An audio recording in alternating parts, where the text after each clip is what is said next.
По повод големиот христијански празник Водокрст, во петок на 18 јануари во 8 часот и 30 минути, во црквата Света Богородица во Тетово ќе се отслужи света божествена литургија.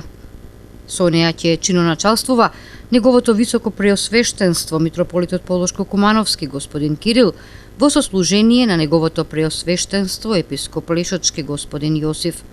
По отслужувањето на светата литургија ќе се изврши голем водосвет, пошто ќе се фрли крстот во фонтаната која се наоѓа во црковниот двор. Истите црковни свечености продолжуваат и во сабота на 19 јануари. Во 8 часот и 30 минути по повод празникот Богојавление Водици во соборниот храм Свети Кирил и Методи во Тетово ќе се отслужи света божествена архиерейска литургија.